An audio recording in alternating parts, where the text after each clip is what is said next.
বাংলাদেশের অভ্যন্তরীণ বিষয় নিয়ে নাক গলাবে না ভারত। দেশটির এই অবস্থানের কথা স্পষ্ট করেছেন পররাষ্ট্র মন্ত্রণালয়ের মুখপাত্র সৈয়দ আকবর উদ্দিন। ঢাকা ছাড়ার আগে বিমানবন্দরে তিনি জানান, আগের মতোই একসাথে কাজ করবে দুদেশের সরকার। দুপুর 1:45টার দিকে 3 দিনের সফর শেষে ঢাকা ছেড়েছেন পররাষ্ট্রমন্ত্রী সুষমা স্বরাজ।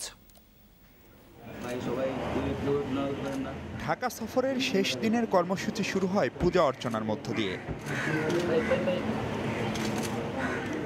ঢাকেশ্বরী মন্দিরে যান ভারতের ক্ষমতাসীন বিজেপির প্রভাবশালী নেতা ও পররাষ্ট্রমন্ত্রী সুষমা স্বরাজ।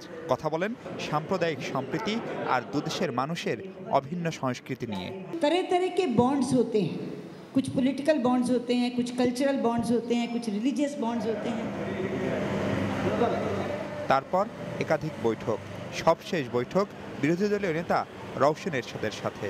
জাতীয় সংসদে রওশনের অফিসে যান ভারতীয় পররাষ্ট্রমন্ত্রী। প্রায় আধা ঘন্টা কথা বলেন তারা। স্বভাবতই প্রশ্ন আসে বহুল আলোচিত 5 জানুয়ারির নির্বাচন প্রসঙ্গে ভারতের মনোভাব কি।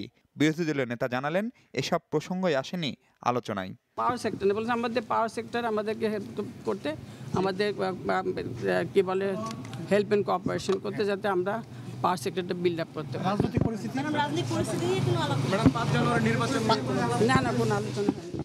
রওশনের সাথে বৈঠকের পরই ঢাকা ছাড়েন সুষমা স্বরাজ। তার আগে বিমানবন্দরে সংক্ষিপ্ত ব্রিফিং। কথা বলেন দেশটির মুখপাত্র।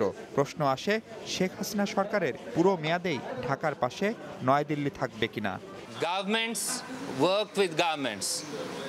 The Indian government will work with the government of Bangladesh.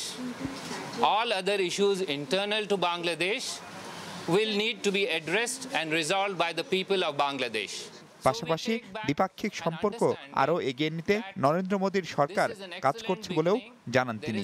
বিমানবন্দরে সুষমা স্বরাজকে বিদায় জানান পররাষ্ট্র সচিব শহীদুল হক। মাহফুজ মিশু, যমুনা নিউজ, ঢাকা।